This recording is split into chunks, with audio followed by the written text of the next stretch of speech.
Hello friends, मैं मोहन कुमार स्वागत करता हूं आप लोगों को अपना प्यारा YouTube channel English practice with Mohan में। फ्रेंड्स, आज की क्लास में हम लोग हेल्पिंग वर्ब के बारे में जानने वाले हैं। तो इससे पीछे हम वर्ब के बारे में यानी मेन वर्ब के बारे में हम लोग जान चुके हैं। तो जो भी अब तक का पीछे क्लास नहीं देखे हैं तो आप लोगों से रिक्वेस्ट है कि पीछे क्लास जाके ज़रूर देख लीजिएगा, क्योंकि ये बहुत ही इम्पोर्टेंट है वर्ब को जानना। जो कि पिछले क्लास में हम लोग मेन वर्ब के बारे में जाने हैं और आज की क्लास में हम लोग यहाँ पे जानेंगे हेल्पिंग वर्ब के बारे में। तो चलिए बिना टाइम वेस्ट किए आज की क्लास को हम यहाँ से स्टार्ट करते हैं। तो ये हेल्पिंग वर्ब वैसे टोटल होता है 24, लेकिन अगर हम काउंट करते हैं ये 24 होता है, लेकिन इसका जो कॉन्सेप्ट है कुछ कॉन्सेप्ट के माध्यम से हम लोग सीखेंगे तो उस तरह से 16 होता है। तो जैसे हम प्रूव्ड करेंगे कैसे 24 और कैसे 16 होता है। तो ये हेल्पिंग वर्ब भी जिस तरह से वर्ब था दो तरह से, यानी वर्ब का टाइप नॉर्मली मैन वर्ब और हेल्पिंग वर्ब। मैन वर्ब के बारे में जाने, अब हेल्पिंग वर्ब। ठीक इसी प्रकार से हेल्पिंग वर्ब का भी दो टाइप होता है, यानी दो तरह से। तो ये 24 लिख सकते हैं या फिर पहले हम 16 लिखते हैं उसके बाद 24 भी लिख देंगे। और ये दो होते हैं, एक प्राइमरी वर्ब, हम यहाँ पे लिखते भी चलते हैं,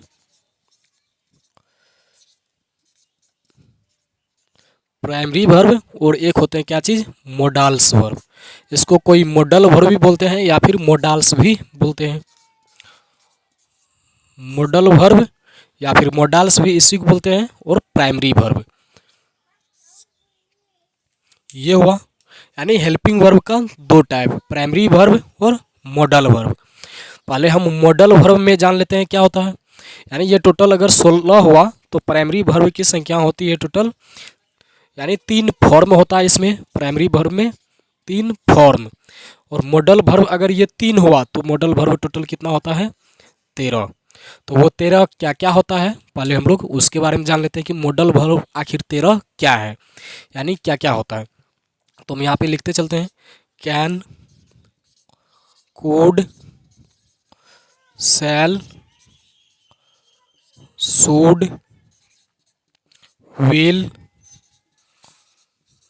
would. Can, could, shall, should, will, would, may, might, must, need, dare, used to, ought to. यानी can, could, shall, should, will, would, may, might, must, need, dare, used to, ought to. ये सभी क्या होता है, modal verb होता है।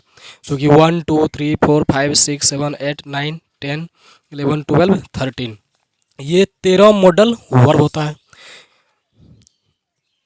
जो कि हम यहाँ पे लिख चुके हैं।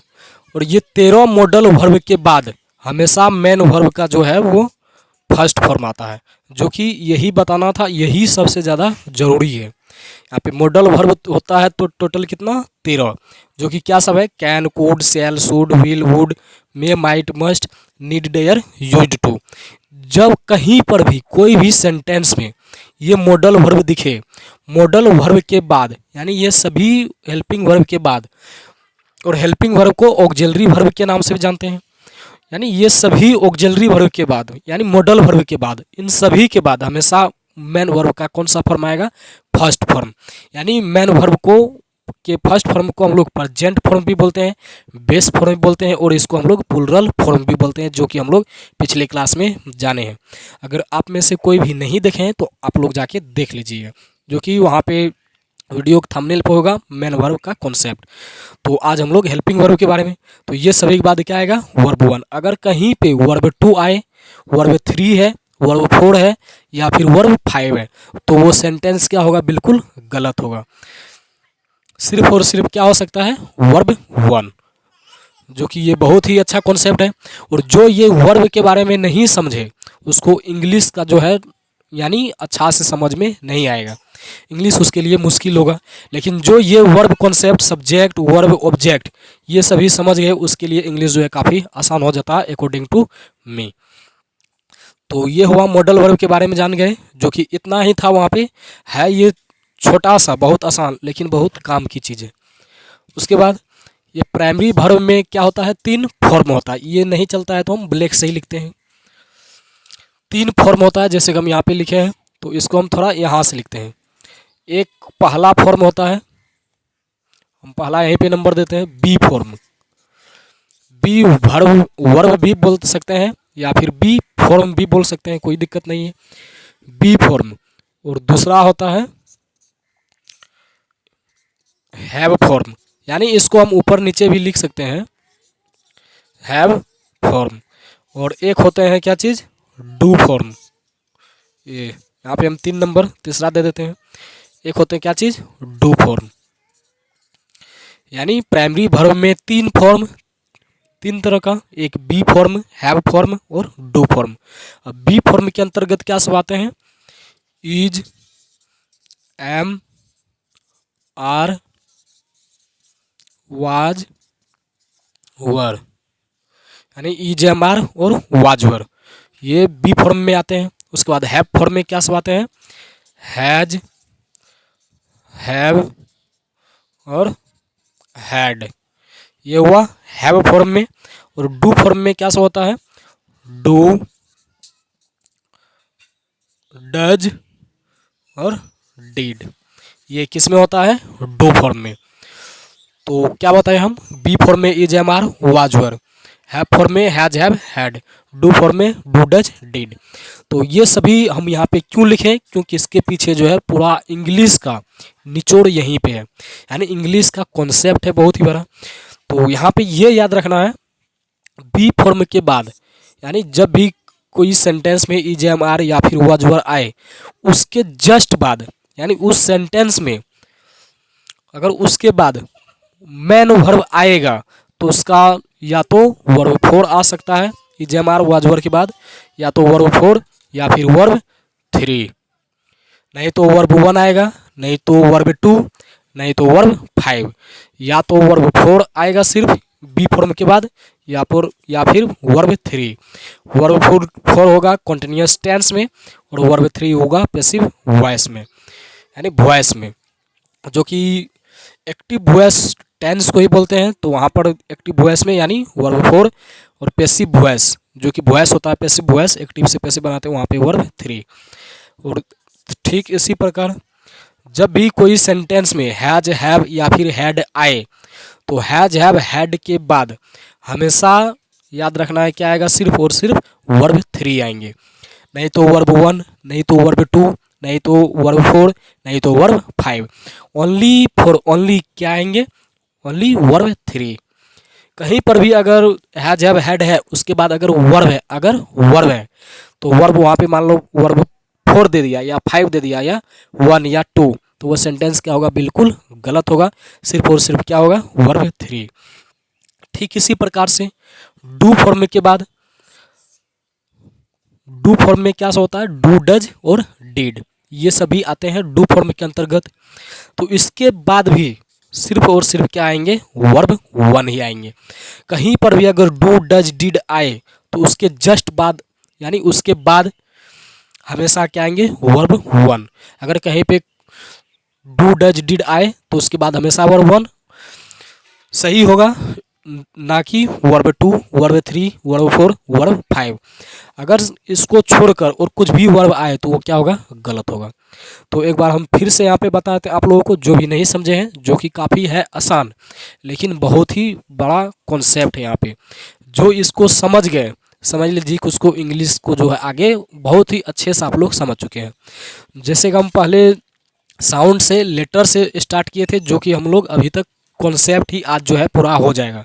जैसे ये इतना अगर आप लोग समझ गए, जिसको याद है, आगे हम कोई भी टॉपिक स्टार्ट करेंगे तो आप लोगों को कोई भी दिक्कत नहीं होगा। तो अभी हम किसके बारे में जान रहे थे, हेल्पिंग वर्ब के बारे में। तो टोटल हेल्पिंग वर्ब कितना होता है, हम लिखे थे पहले 16। तो 16 में क्या हुआ, ये 2 तरह से वर्ब, प्राइमरी वर्ब और मॉडल वर्ब। प्राइमरी वर्ब की संख्या टोटल कितनी, 3 फॉर्म, और मॉडल वर्ब टोटल 13। तो ये 13 मॉडल वर्ब हम यहाँ पे लिखे थे, can, could, shall, should, will, would, may, might, must, need, dare, used to, ought to. ये सभी मॉडल वर्ब था। लेकिन हम यहाँ पे ये जाने क्या चीज़, ये सभी मॉडल वर्ब के बाद हमेशा वर्ब वन आते हैं, जो कि ये हम लोगों को सीखने वाली चीज़ थी। और उसके बाद प्राइमरी वर्ब में 3 फॉर्म होता है, एक बी फॉर्म, हैव फॉर्म और डू फॉर्म। बी फॉर्म में is am are was were आते हैं। Is am are was were के बाद हमेशा वर्ब 4 आएंगे या फिर वर्ब 3 आएंगे, ये दोनों में से कुछ भी, जो कि वर्ब 4 टेंस में, वर्ब 3 वॉइस में, पैसिव वॉइस में। और हैव फॉर्म में क्या होता है, हैज हैव हैड। अगर कहीं पे कोई भी सेंटेंस में हैज हैव हैड आया है, उसके बाद अगर वर्ब आएगा तो वर्ब 3, उसके अलावा कुछ भी नहीं। तो डू फॉर्म में डू डज डिड, तो डू फॉर्म के बाद यानी डू डज डिड के बाद हमेशा वर्ब 1। तो ये 13 इधर और 3 16, 16 3 19, 19 ये 13 तो इधर हो गया टोटल 13, इसमें कितना है 5 गो, ये इज एम आर और वाज वर, ये 5 गो हम गिनती करके यानी 24 पुराते हैं। 13 5 कितना हुआ 18, 18 3 21, 21 3 24, यानी अगर एक एक करके काउंट करेंगे तो हम लोग टोटल कितना होता है हेल्पिंग वर्ब की संख्या 24। लेकिन हम लोग ये 16 क्यों लिखे थे, क्योंकि हमें ये कॉन्सेप्ट को सीखना था ना कि ये सभी के बाद वर्ब 4 आएगा या फिर वर्ब 3, ये 3 के बाद यानी ये सभी के बाद वर्ब 3, ये तीनों के बाद वर्ब 1 और ये 13 के बाद वर्ब 1। इसलिए हम जो है यहाँ पे इसको 16 लिखे थे, लेकिन टोटल अगर काउंट करेंगे तो कितना होगा 24। तो ये दोनों आंसर से होगा, वो ऑप्शन के अनुसार, यानी समझने वाली बात थी यहाँ पे। तो यहाँ पे उम्मीद करते हैं कि आप लोग फाइनली इस कॉन्सेप्ट को काफ़ी अच्छे से समझ गए होंगे। लेकिन आप लोगों को एक डाउट आया होगा कि जैसे यहाँ पे हैज हैव एक सिंपल है, जो कि हम यही समझाना चाहते हैं। जैसे कोई एग्जांपल लिखे यहाँ पे आई हैव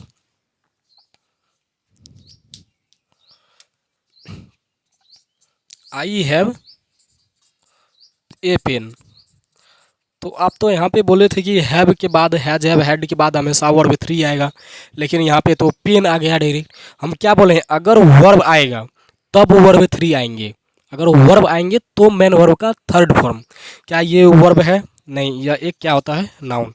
तो इसके बाद नाउन आएगा ही, जो नाउन है वो नाउन तो आएगा ही, इसके बाद भी इसके बाद भी। लेकिन यहाँ पे अगर वर्ब आएंगे तो वर्ब 3, जो कि मेन वर्ब में हम सीखे हैं। जैसे इसी को हम लिख देते हैं आई हैव गो, वर्ब 1 लिख दिए आई हैव गो। क्या ये सेंटेंस सही है, नहीं, गो होता है वर्ब। अगर ये वर्ब है तो यहाँ पे हैव है, हैव के बाद क्या आता है वर्ब 3, तो यहाँ पे हम गोन लिखेंगे तब ये सेंटेंस सही होगा। आई हैव गोन लिखना पड़ेगा। जैसे आई कैन स्पीकिंग इंग्लिश, क्या आई कैन स्पीकिंग होगा कभी, नहीं, कैन होता है मॉडल, मॉडल के बाद स्पीकिंग वर्ब 4 हो गया, स्पीकिंग का वर्ब 1 लिखना पड़ेगा यहाँ पे speak, I can speak English. यानी इस तरह से, जैसे आई एम गोइंग सही होगा, एम के बाद वर्ब 4 सही है, लेकिन हम बोलते आई एम गो तो वो सेंटेंस क्या हो जाएगा, गलत हो जाएगा। क्यों, क्योंकि इसके बाद या तो ये आ सकता है, और हैज हैव के बाद हमेशा वर्ब 3, और डू डज डिड के बाद हमेशा वर्ब 1।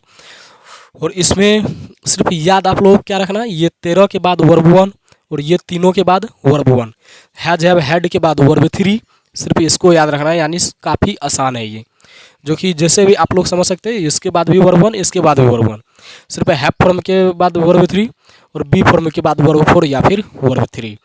तो उम्मीद करते हैं कि फाइनली ये सभी कॉन्सेप्ट को आप सभी समझ गए होंगे, जो कि काफ़ी आसान था। यहाँ पे मुझे से जितना आया, मैं जितना जानता हूँ, मैं आप लोगों को यहाँ पे बता दिया हूँ। तो आप लोग इसे याद करके, इसे समझ करके रिवीजन करके रखिएगा। और जहाँ तक यहाँ तक हम जो बताए हैं, इतना आप लोग अगर काफ़ी अच्छे से समझ गए और वो याद है, तो आगे का हम कोई भी टॉपिक स्टार्ट करेंगे तो आप लोग को काफ़ी आसान से, यानी बेहद ही आसानी से समझ में आएंगे ही। तो आज की क्लास में इतना ही। अगर आप लोगों को मेरा ये समझाने का तरीका और सिखाने का तरीका पसंद आता है तो चैनल को सब्सक्राइब कीजिएगा और अपने दोस्तों के पास शेयर ज़रूर कीजिएगा। मिलते हैं हम लोग नेक्स्ट क्लास में।